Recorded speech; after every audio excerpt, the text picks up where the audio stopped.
All right, let me start that recording. Yeah, so today, again, just a little bit of housekeeping. If you have questions as we go through our presentation today, feel free to drop those questions into the Q&A at the bottom of your screen. And there's a couple times throughout our presentation today that we will pause for questions. You can also use the chat just to respond to or reflect any ahas or any things that really resonate you that you want to emphasize that you hear about today. Feel free to use the chat feature for that. And so then we'll kind of take a quick look at why are we here today? So the purpose of today's conversation is for us to just share some information about what is outcomes-based contracting. This is a new, not necessarily a new concept, but an emerging concept in K-12 education. And so we're really grateful for Elise and the Center for Outcomes-Based Contracting to be joining us and to have a partnership with them to start exploring again, how feasible outcomes-based contracting model can be applied to curriculum-based professional learning. And where we're kind of exploring where we're going to go next with further studying that feasibility. And our intent today really, again, is just to build your understanding of what is OBC and explore how it adds value and strengthens curriculum-based professional learning contracts and services. And just overall, just to generate some interest with you all for outcomes-based contracting, whether you are a professional learning provider and are interested in engaging in contracts using an OBC model with your district or state partners, or the reverse, you're a district or state partner and you are interested in ways in which to strengthen those contracts with your providers. And so without further ado, I'll go ahead and just turn it over to Elise, we'll start diving in about what is OBC. So Elise, can you tell us what the heck is this thing? What is OBC? What a great question. So outcomes-based contracting, I'm going to share elements of what's on the slide here. It's a model of contracting. And in a minute, I'm going to go into more details about kind of the elements that this model includes. But I think at first blush, it's a model in which a substantial portion of payment to a service provider, and we operate entirely within the K-12 academic services market, where a portion of payment to the service provider is contingent on meeting agreed upon student outcomes. When we talk about outcomes-based contracting, we really talk about this mindset shift of shifting from contracting for services to contracting for outcomes. And as part of the model, and I'll share more about this in a few minutes, it really compels mutual accountability, partnership, and collaboration between the district and provider for achieving those outcomes. So the goals of outcomes-based contracting, I'm actually going to start at the bottom here because it builds on what I just shared. The structure of an outcomes-based contract almost serves as a forcing mechanism to create that partnership that can sometimes be really hard to achieve for any number of reasons. Secondly, outcomes-based contracting really improves educational procurement by forcing some clarity around what the buyer, the district, is actually trying to achieve, rather than sometimes, if you ask people in a district about a particular intervention or contract and you say, what are the goals of this contract, you probably get a different answer from everyone you talk to. And so by starting with the end in mind, clarifying what outcomes you're contracting for, it creates alignment around what the goals of the intervention are.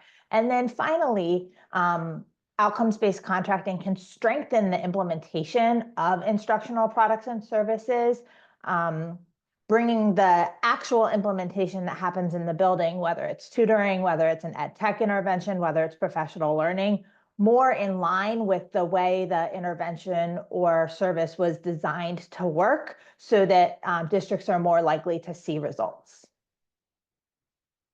So before we go any further, just wanted to maybe open it up to a little bit of conversation. I've talked a couple times about already within the first 5 minutes about how outcomes-based contracting is really this tool it's not just about payment. It's a tool to strengthen collaboration and partnership. And we will go more into how that works. But before we do that, I just wanted to kind of open it up. What are some of the challenges that you have encountered when contracting for curriculum-based professional learning? And how might OBC, by strengthening collaboration and partnership, help address those challenges?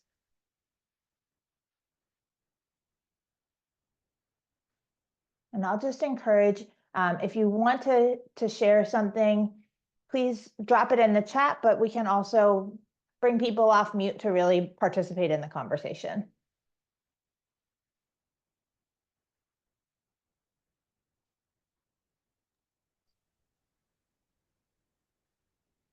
At least, I mean, I think why I personally have not engaged in like curriculum-based professional learning contracts.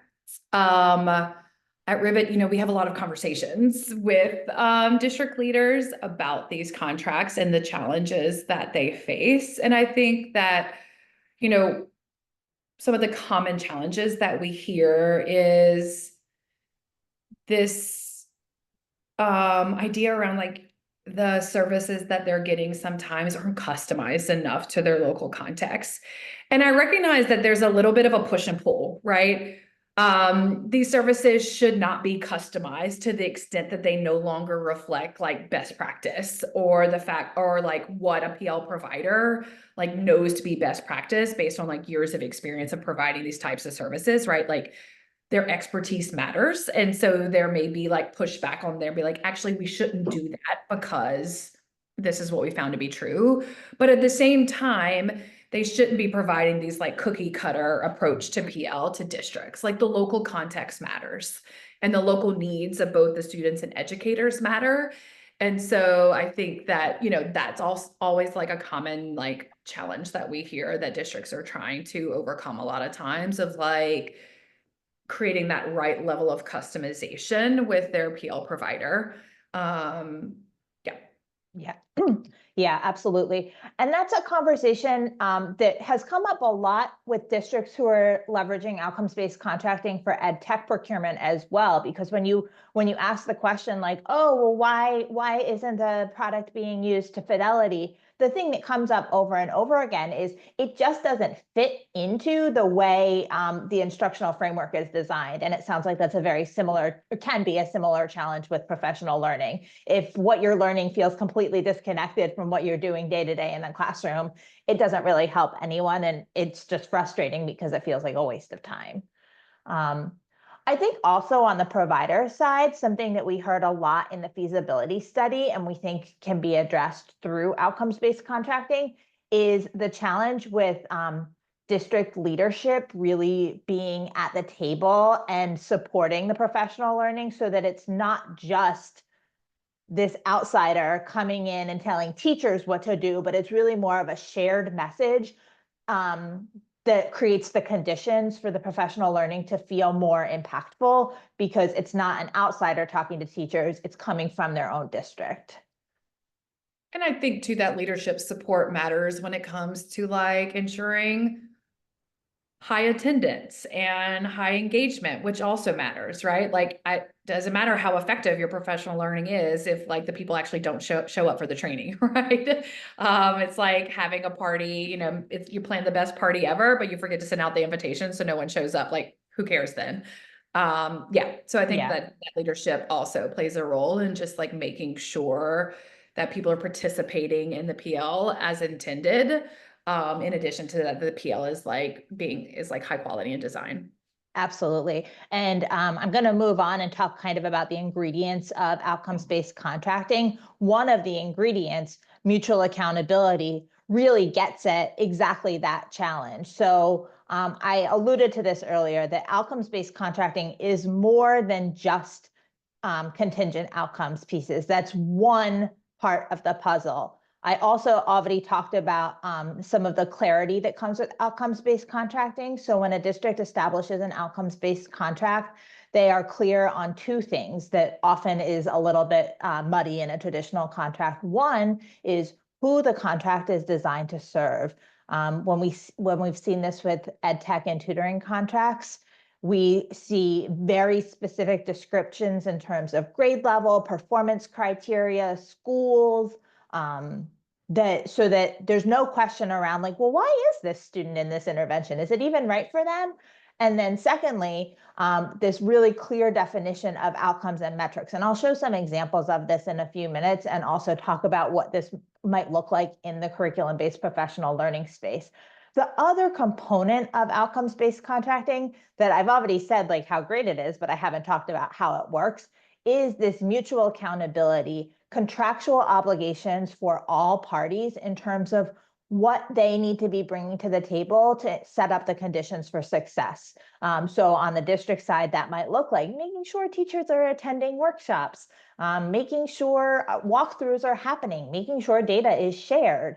And on the provider side, it might look like making sure that the people delivering the training have the experience with the curriculum you're using, right, as a bare minimum, but also have made some adjustments and incorporated it into your context so that it's cohesive.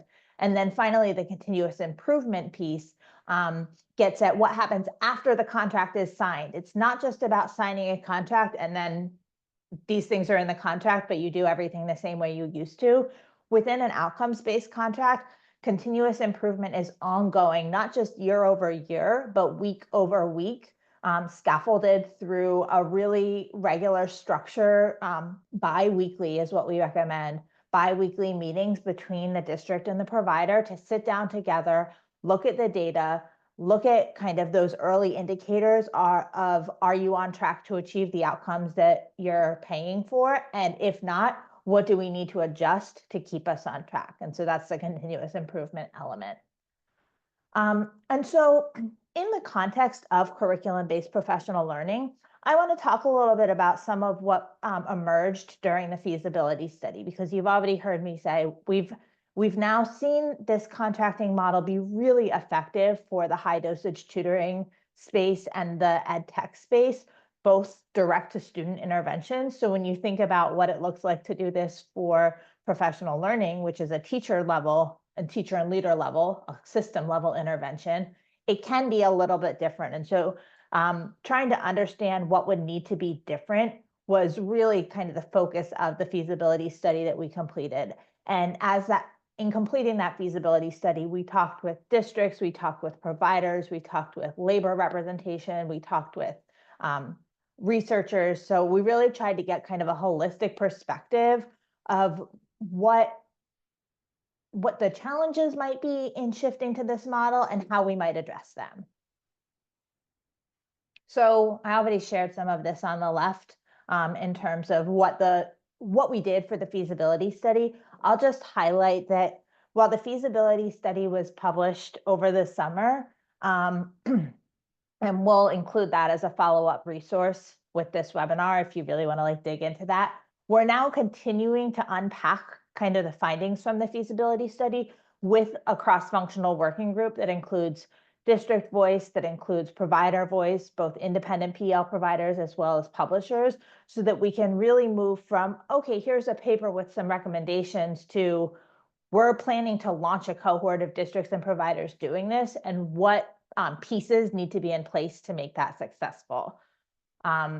Just to highlight some of the key findings that came up in the feasibility study, I think this first one is, it might seem trivial, but it's actually really notable. Both districts and providers are really interested in pursuing this model. And it's funny because and this has been true with, it was true with ed tech as well. When we conducted the feasibility study, we'd talk to a district and get their reaction to this contracting model. And they would say something like, oh yeah, this sounds really great, but our providers would never be interested in that. And then you would talk to a provider and they say, oh, I love the idea of this, but I don't think districts can do that. So while both sides are interested in it, there's definitely some maybe communication that needs to happen between the two to understand what it will take to make it work. A second key finding specifically with curriculum-based professional learning, and this probably won't come as a surprise to anyone in this space, but is that it's really important to build district leader understanding of what CBPL is and isn't in order to be in a place where we can establish and execute these really clear contracts for curriculum-based professional learning. Because quite often the things that districts are contracting for when they contract for professional learning is not CBPL.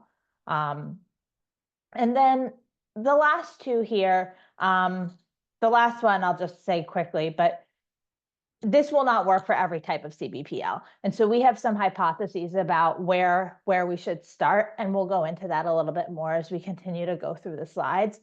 The final key finding is really around the importance of data collection, both how challenging it will be and how critical it will be.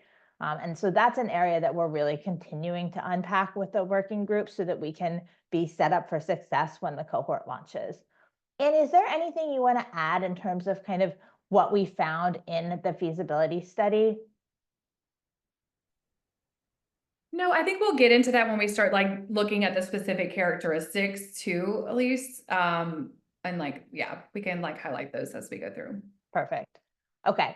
So in addition to kind of what did we find, we also came up with a set of recommendations to get us started down the path of having a pilot cohort of districts and providers engaging in outcomes-based contracting for CBPL. So a lot of these recommendations are aligned with the findings that we just shared. Three that I want to highlight. One, this idea of measuring outcomes. This is what we just finished talking about. In order to really be effective in identifying and measuring outcomes, the recommendation is that districts and providers, leverage the existing tools to do this, namely Guskey's 5 critical levels of professional development evaluation. Secondly, this idea of minimum service requirements. This is what we were talking about a little earlier regarding mutual accountability. So it will be really critical to develop clear minimum service requirements, clear mutual accountability kind of guardrails for all parties in order to create the conditions that are necessary for effective CBPL to happen. And then finally, contract development. It would be quite easy for this to feel like a hammer for teachers, right? You're forcing this professional learning on me, and it's even worse now because there's money tied to it. So if I don't do it, then someone's going to be mad at me because they had to pay, right? We know how many teachers already feel about professional learning in the current state. So when you make it in some ways more high stakes, it can feel scary. What we're recommending is that as contracts are developed, it will be critical to have teacher voice at the table to make sure that the PL that's being procured is actually what teachers think they need to be more effective. Not to say teachers should be the only voice in this, but they should definitely be a part of the conversation. So how does this overlay with these ingredients that we talked about a little bit earlier? I'm going to go a little bit more in depth on some of the ingredients and then also draw the connection to curriculum-based professional learning. So you'll see some examples from other product lines from tutoring and ed tech, but kind of with the professional learning woven throughout. So to get a little bit more into like the how does it work from a contingent pricing perspective, this is just a very high-level overview of how the payment works for outcomes-based contracts. In a traditional contract, there's typically one fixed price. Sometimes it's built up of like an hourly rate or a daily rate, but the price is based on the services that are delivered. In an outcomes-based contract, the price is a combination of a base price plus payment for specific outcomes that the district has identified as being critical to like making the shift that they need to make. And the Center for Outcomes-Based Contracting supports districts in determining kind of both what these outcomes should be and what portion of their overall contract pie they should allocate to them from a dollars perspective. you'll notice that kind of the column in the height of the column in the middle here is taller than the height of the column in traditional contracting. That's a really important factor in how outcomes-based contracting works. Because this contracting model shifts risk from solely being held by the district because they're the ones paying to being shared between the district and the provider, there's also a corresponding increase in price to compensate the provider for taking on that additional risk. So the middle column here is the maximum amount that can be paid out under a contract. And then the far right column illustrates the actual payout after kind of all the numbers are crunched at the end of the intervention. So each of these three outcomes, outcome 1, outcome 2, outcome 3, are roll up of individual student or hypothetically teacher level prices for outcomes that are achieved. The way this looks in a more granular example, this is called the rate card. This is an ed tech example. I just want to name that. And so you can see the district has identified 3 outcomes that they want to achieve based on the student population and intervention. And you can see up at the top an example of that clear student population that I referred to earlier.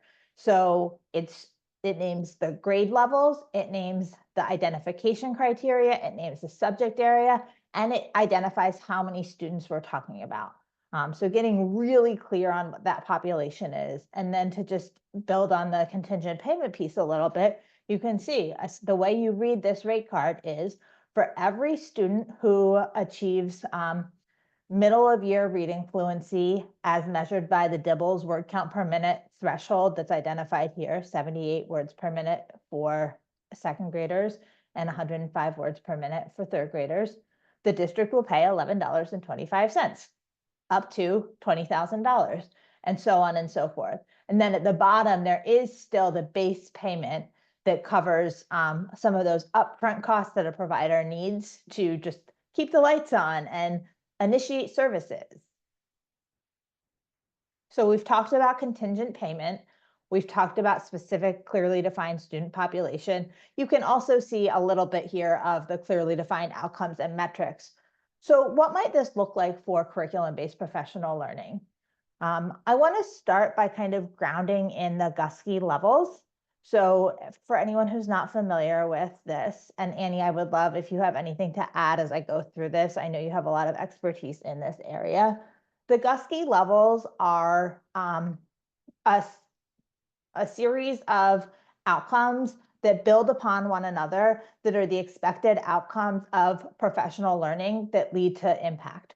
So the base level is participant reaction, and teacher satisfaction with the professional learning is essentially a proxy for that. And then jumping down to the bottom, you can see student learning. That's the ultimate outcome that you're trying to achieve with professional learning. And so how do you get to student learning? Well, first, teachers need to be satisfied with the professional learning. If they're not satisfied, you've already lost, but that's not enough by itself. The next level, level 2, is participant learning. Teachers needed to learn something. They needed to acquire the intended knowledge or skill.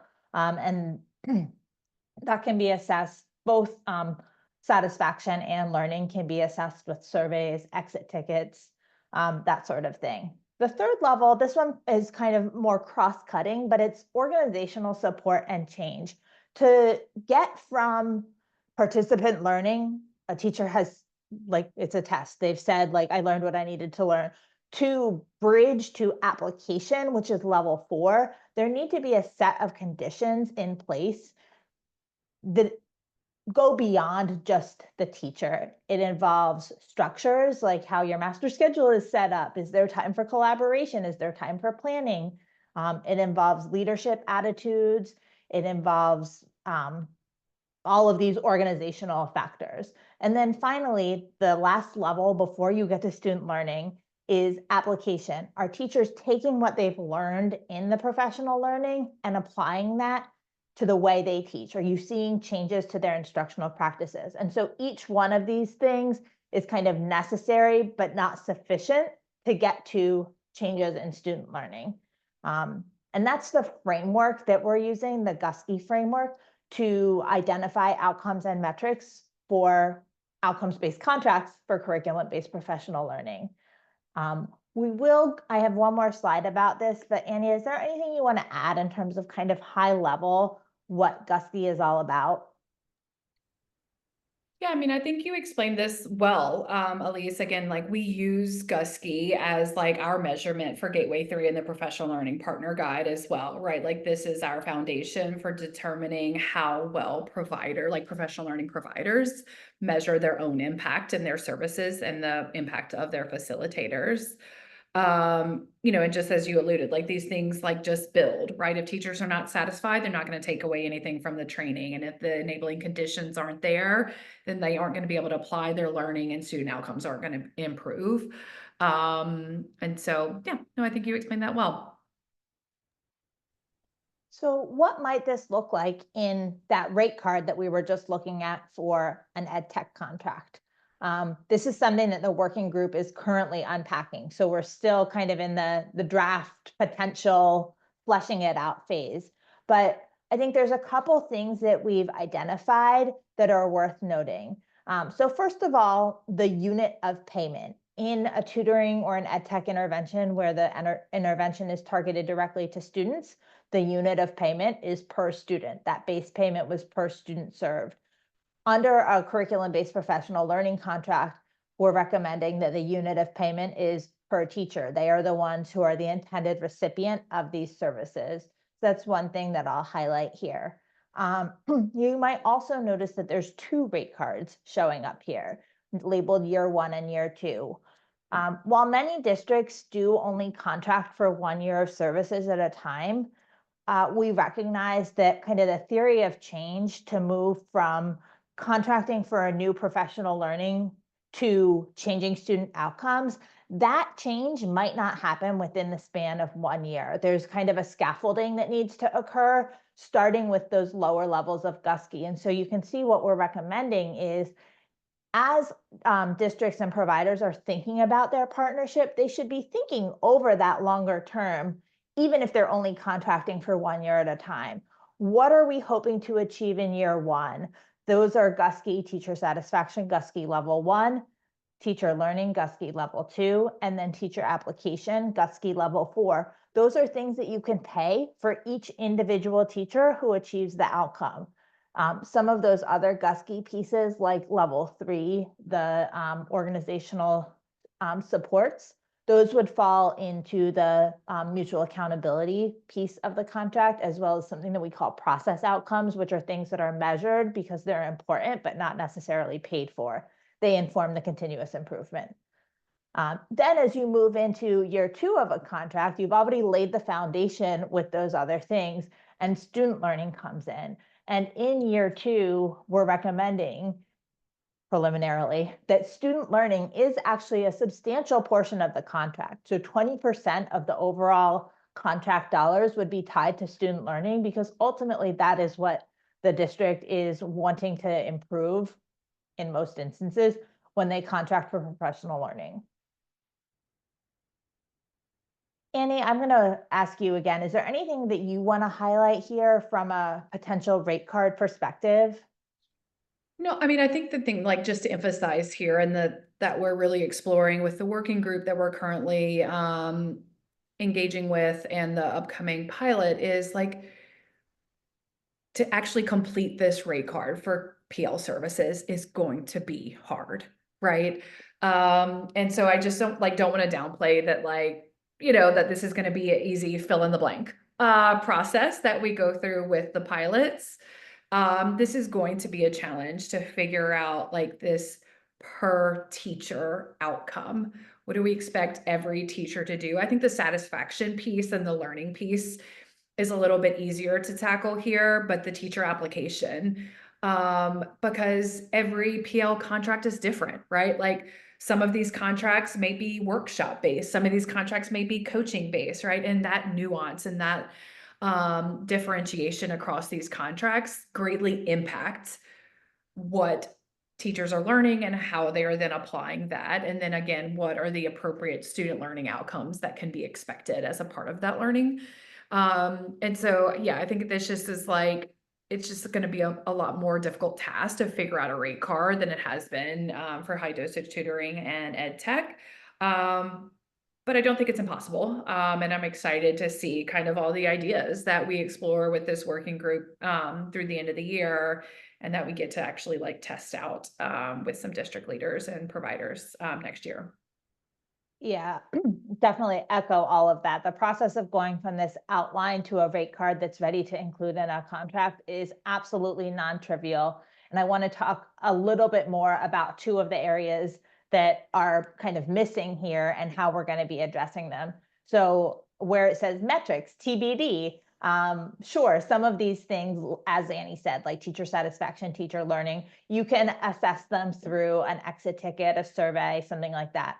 But measuring teacher application is challenging, right? There's entire frameworks devoted to teacher practice, observation, and there's a lot of variation in like what to use in what condition and depending on what you're looking for. And so we're really excited to be partnering with Ripple as well in the working group so that they can bring their research expertise to inform some of these metric decisions to create confidence with both the district and the provider that the metrics are fair, right? Because anytime you're talking about like payment tied to teacher practice, that can create big feelings for people and maybe some PTSD depending on what district and how long you've been teaching.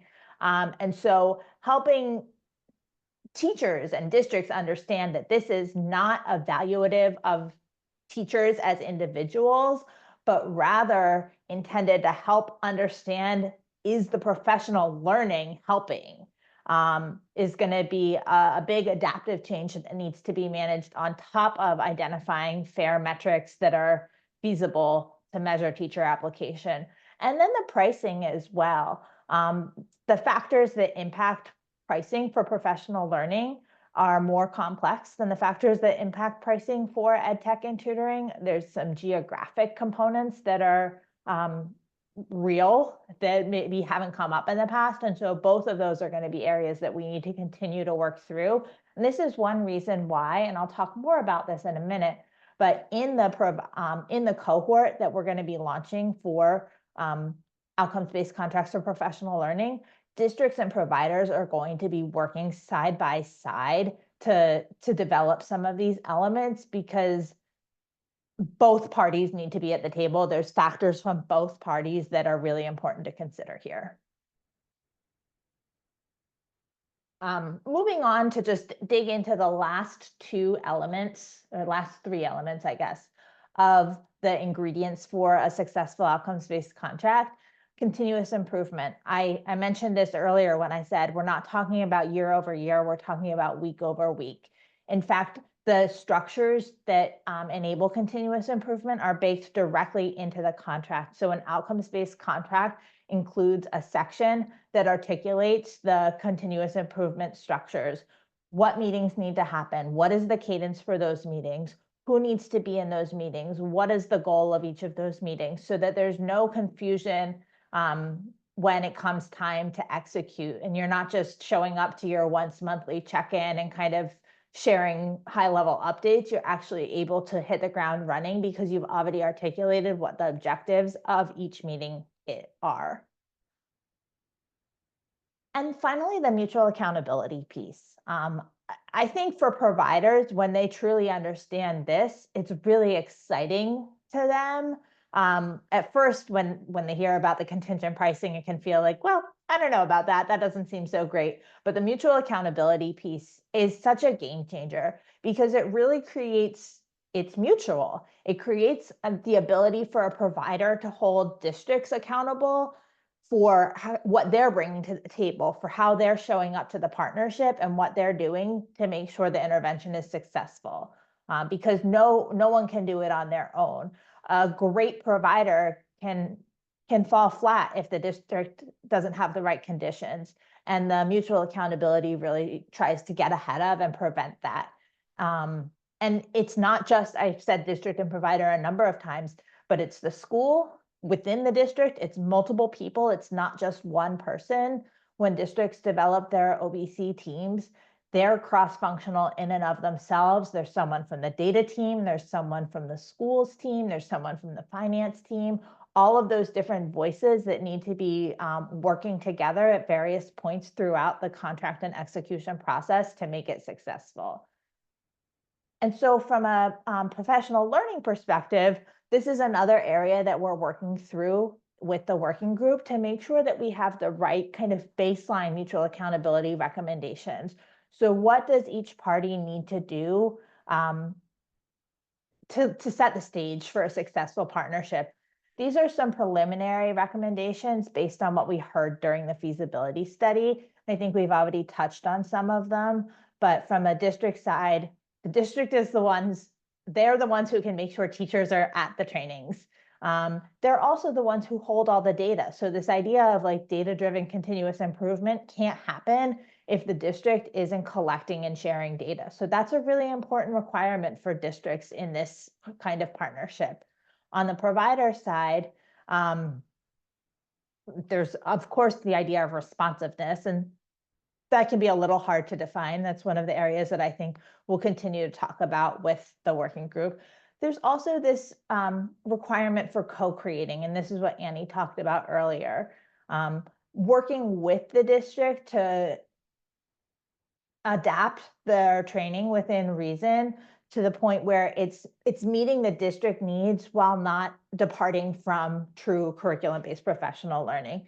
And then there's also data sharing that needs to happen on the provider side, right? There are things that they see if they're doing exit tickets at the end of a training, if they have online training modules and they're collecting data, those data need to be shared back with the district, and there needs to be conversation. Yeah, I think for me, at least, the mutual accountability component of OBC is the piece that really shifts the mindset of contracting being this like business transaction and this procurement process that they typically are, to a true partnership between provider and district that I think is really important and essential when it comes to curriculum-based professional learning contracts. Because I think there has to be this like give and take here, and that both sides have to be willing to give a little bit to make this a true partnership. And at the end of the day, like create the like highest quality professional learning for their teachers. And so I think that, like again, with this like idea of like the district maybe like we always use this same exit ticket in our PL, right? But like you may need to give on that because like the exit ticket that the PL provider has created is like more robust and is going to give you better data. Or you may say like, we spent a lot of time creating a curriculum-based observation tool. We don't want to use yours, provider. Like, can you use ours? And assuming that like observation tool, again, is grounded in the curriculum and it's really good, the provider should be willing to like, use it. And there's got to be that give and take. Again, keeping the like teachers and kids first as like your priority. But again, I think there's like it's just all too often this is just considered like more of a procurement, very dry, cold procurement process. And it really can and should be more than that. 100%. I think in a traditional contracting model, it's very easy to feel like us versus them because the district is paying. And on the district side, you can feel powerless, right? Like you've already paid the money. Okay, like we hope this works out. And it doesn't feel good to feel powerless. And so districts get really frustrated when any intervention, tutoring, edtech, professional learning doesn't work the way they wanted to. And it's really hard to acknowledge your own role in that when you're already feeling frustrated. And then on the provider side, I mean, it's like vice versa, right? Like, sure, you have the money, but when everyone is frustrated and it's not a good work environment, and it's really hard to be collaborative when there's this sense of like finger pointing about what led things to go wrong at the end of the contract, when it's at that point, it's like too late to change anything. One thing that a district shared about their experience with outcomes-based contracting for tutoring, and it just really resonated with me. The project leader talked about how it was the first time where she had a contract where it felt like the provider was actually an extension of the district team, and they were working side by side to achieve the same goals, rather than like the provider being someone that she needed to manage to like shape into what she needed for her purposes. They were all really clear on what they were working towards. And I think it was really empowering for the provider too, to feel like they were part of the district team and having that impact on students. So.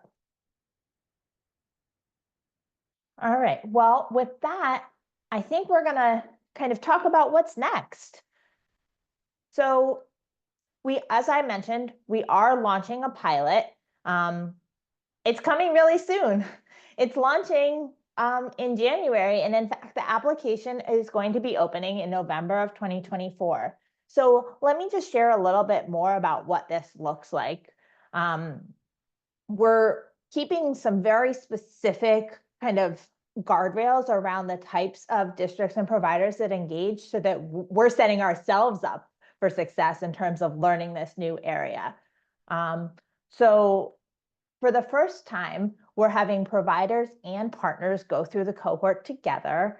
There'll be an application, either a district or a provider can apply, but both parties need to be committed. The cohort is going to focus on direct negotiation of contracts. So I'll come back to that, but that provide ongoing implementation support to teachers and leaders. In other words, it's happening over the course of a year. It's not just like a few workshops in the summer. And there need to be elements of direct support to teachers, because we're talking about a per teacher payment model. So we're not including train the trainer type models in this pilot. When we say direct negotiation, what that means is not an RFP situation. So you might be renegotiating an existing contract, or maybe you have funding, like grant funding, where you're already able to just procure services directly, or there's any number of situations that might fall under this direct negotiation, but it excludes RFPs primarily because of the timeline that can be involved with developing and issuing an RFP. And so we are looking for participants. We're looking for providers. We're looking for districts. And our application will be opening in just a few weeks. And we look forward to learning alongside of everyone how we can make this work, so that professional learning is better for teachers and teaching is better for kids. Yeah, I mean, we are super excited about this opportunity. So I recently had a chance to attend the Outcomes-Based Contracting Conference in Austin. And I think for me, one of the most surprising things through the feasibility study and also being at the conference is the real excitement that providers have for OBC. I think going into this, I kind of thought that providers wouldn't love this pricing model, right? But I think I want to say maybe every single interview that we did with providers in our professional learning partner guide, and also hearing them speak at the conference, both the ed tech and high dosage tutoring providers as well, is OBC like really puts more skin in the game for them. That at the end of the day, I always keep going back to like, that is in the best interest of teachers and kids. That seems to energize providers, right? They're not intimidated by the fact that like they may lose money. They're actually like, game on, bring it, right? And they're like energized by that. And it just like allows them or enables them to step up their game. And I think what we heard is just some really like innovative examples of how this model has forced both the provider and the district to think out the box about like what's possible with their services, what's possible with their partnership, and then obviously what's possible with their contracting process. And so I'm just really excited to see, I mean, we know our providers in the professional learning partner guide deeply. These are very smart, very talented groups. And I'm just really excited to see what they come up with their district partners in this, and the district leaders. Them two are also very smart and talented people. Just really excited to see what they come up with. I think this really has the opportunity long term to significantly improve the quality of curriculum-based professional learning happening in this country. As like more and more districts and providers take on an OBC model. And I think this seems to be the next wave that's happening around curriculum implementation. It's first like the adoption, and we need to like put good materials in the hands of teachers.